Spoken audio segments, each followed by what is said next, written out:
Hello and welcome to another episode of RCPrinter.com. I'm your host, Jordan Visco, and today we're talking about one of my favorite subjects, 3D printable RC snowmobiles.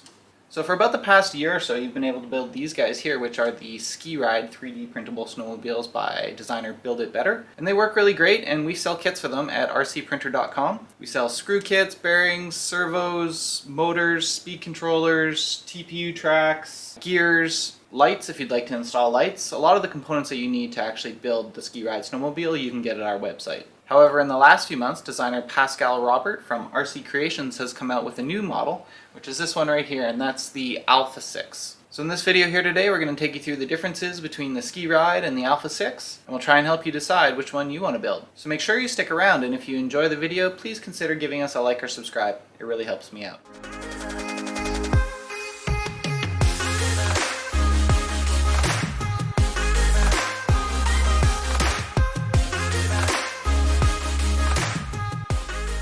Alright, so the first thing I want to talk about here is the cost for the models. The Skeeride design files cost $20, and that's for the base Skeeride design files, which is this one right here. It's modeled after a Ski-Doo.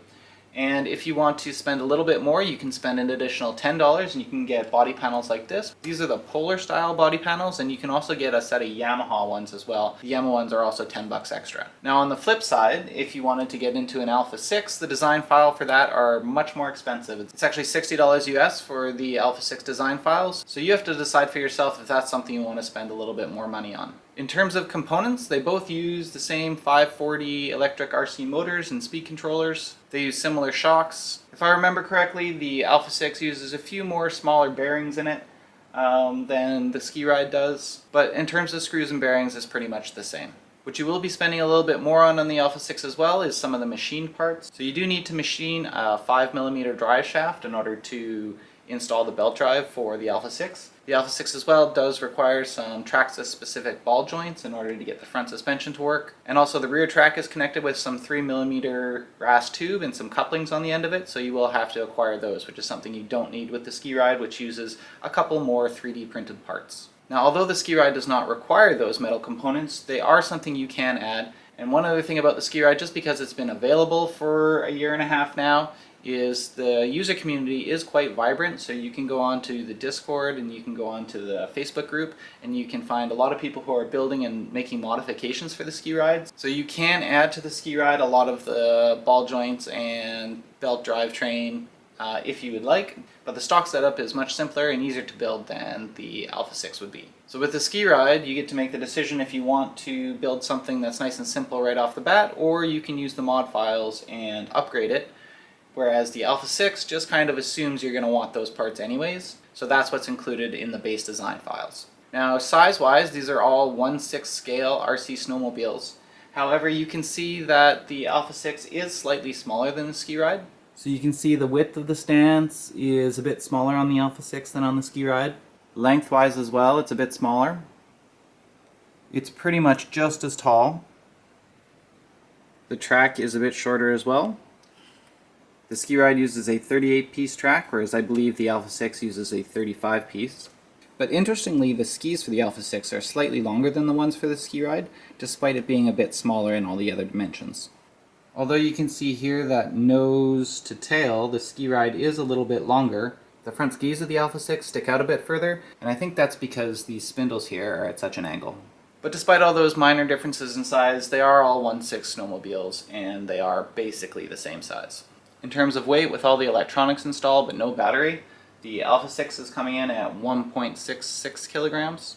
The Skeeride Polar is coming in at 1.98 kilograms, so quite a bit heavier.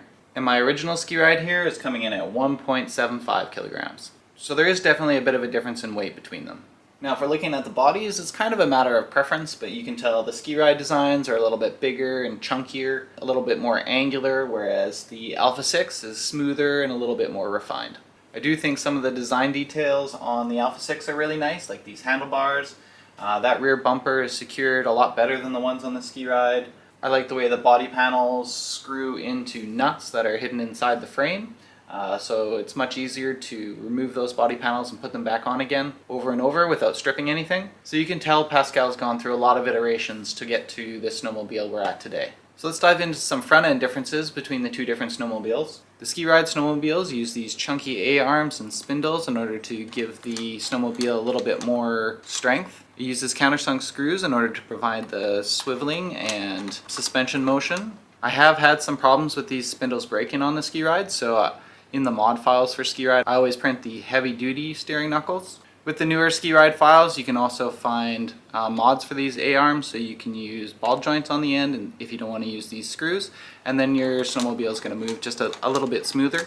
Now I have a steering mod installed on this particular Skeeride, and you can see right there I'm using some 3mm rod and some ball joints on the end, and then there's a steering rack piece that slides through the middle. And since installing that, I haven't had any problems with my Skeeride steering. But the original Skeeride, like this one here, does just use these little plastic arms, and I found they don't last too long.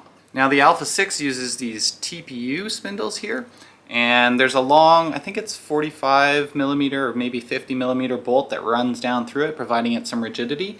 And because it's built out of TPU, it's going to last a lot longer than PLA, so this is actually one of my favorite design points of the Alpha-6 would be these spindles here. It uses A-arms that fit specific Traxxas ball ends. You do have to use those Traxxas ball ends. That is another additional cost you're going to have to bear when building one of these. You can see it does just use PLA steering arms here, but they're much thicker than the ones on the original Skeeride, so I don't think you're going to have too much problems with those.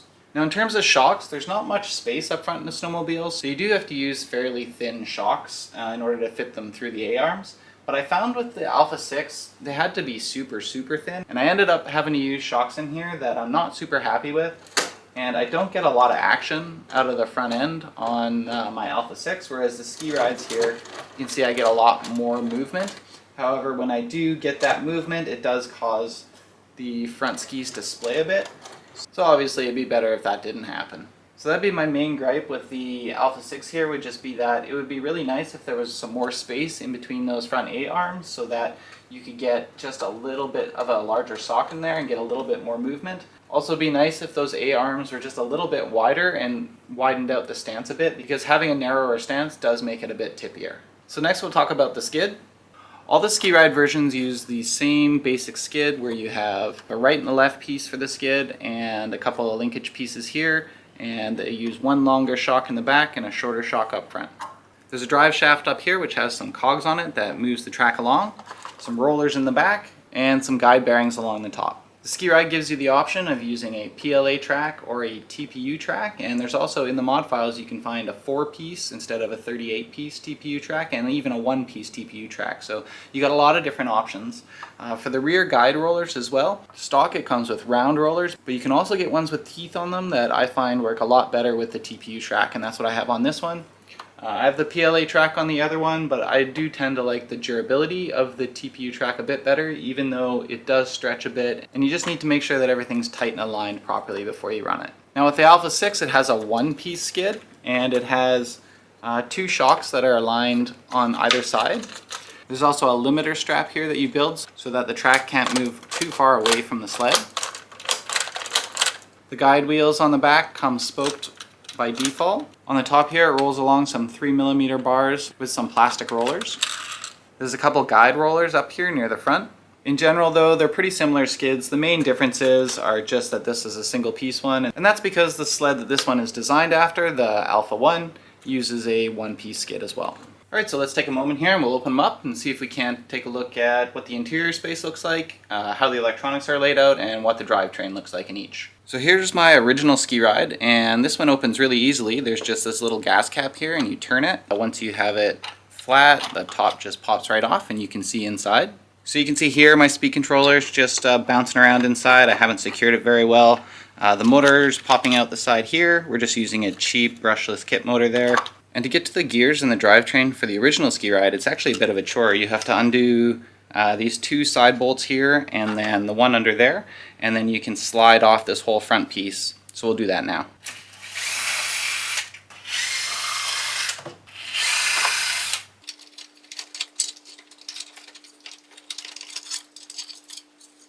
So there we go, you can see the motors here, comes out to this metal pinion which connects to a Traxxas spur gear there. The spur gear is screwed to a PLA printed herringbone gear right there, which turns the herringbone gear in here that is on the drive shaft. And it's a 3D printed drive shaft that runs right through the middle of the track, and there's cogs on that catch the track and move it forward. Now for the Skeeride Polar, it's a little easier. All you have to do to get inside is pull off these handlebars, and then you can pop the top right off just like that. And you can see inside here we have our speed controller down on this side.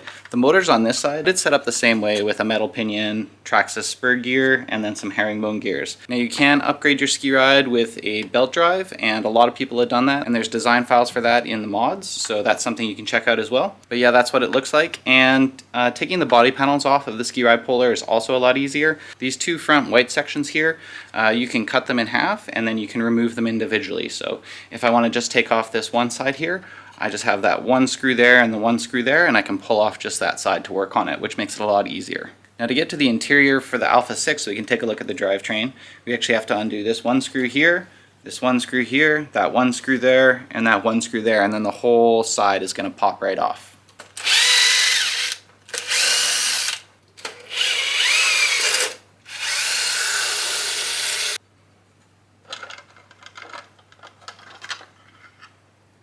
So there we go, definitely a couple more screws to get it undone, but when it's done up, it feels real tight. So in this design here, your speed controller is going to sit up top, your motor is going to end up down in here, you're going to have a pulley pinion that comes off the motor, and that's going to turn this guy here. This turns a metal drive shaft. This machined metal drive shaft with those gears on it in there, that's what's going to turn your track. Now you can see I haven't driven mine very much, but the belt has already started loosening up, so if you want to tension that, you just drive this screw forward. And there we go, that's a little nicer. So that's definitely one of the main differences between the Skeeride and the Alpha-6 is this belt drive. Again, you can install a belt drive on the Skeeride, you just don't have to right off the start. I haven't had too many problems with the Skeeride drivetrain as long as I have all the parts meshing nicely. And there we can get a good look at the shocks as well, so you can see how tight things are in the front here. So these very thin shocks are still almost rubbing there, and on the top there too they're almost rubbing, so there's very little space for shocks. Pascal does say though that they do fit the Pro line shocks, which are really nice and would make it perform super well. However, they're about 60 bucks a pair, so you got to decide if that's where you want to spend your money. So in my opinion, the Alpha-6 has just kind of a nicer little area in here for your electronics. The speed controller has a nice place to sit. I really like the battery compartment back here where you just pull back on this and then it can just pop right off. And you can slide your battery in and hook it up right here to the speed controller. So that's it. Those are pretty much the main differences between the Skeeride and the new Alpha-6 by RC Creations. They're both great sleds. The Skeeride's going to be quite a bit less expensive just because the design files themselves are $20 instead of $60, and you don't need as many non-3D printed components in the Skeeride as you would in the Alpha-6. And then over time you can spend the money to upgrade your Skeeride if you want, with a belt drive, nicer shocks, upgraded steering, things like that. It also has a slightly bigger footprint, a slightly wider stance, and I think overall that makes it slightly less tippy than the Alpha-6. However, that does make it a bit heavier as well. Also, one of the really nice things about the Skeeride is that there is a huge community on Facebook and Discord, so if you need help, there's a ton available online, and there's also lots of community mods, upgrades, things like that that you can throw onto your Skeeride that you're not going to find yet for the Alpha-6. So on the flip side, the Alpha-6 is the first commercially available 3D printable RC sled from Pascal Roberts, who's kind of like the OG when it comes to 3D printed snowmobiles. And he's pulled no punches in making sure that that sled's going to be very reliable for you and you're going to be happy with it once it's built. However, it's definitely going to cost you a little bit more, and it's definitely a bit harder to build because you have to machine your own drive shafts, and there's a lot more non-3D printable pieces. So anyways, I hope you enjoyed our comparison today of the Skeeride RC Snowmobile and the Alpha-6. If you did, please consider leaving us a like or subscribe, it really helps me out. And as always, if you're looking for cool ideas of 3D printed projects to build, kits, parts, or instructions on how to build them, make sure you check us out at rcprinter.com.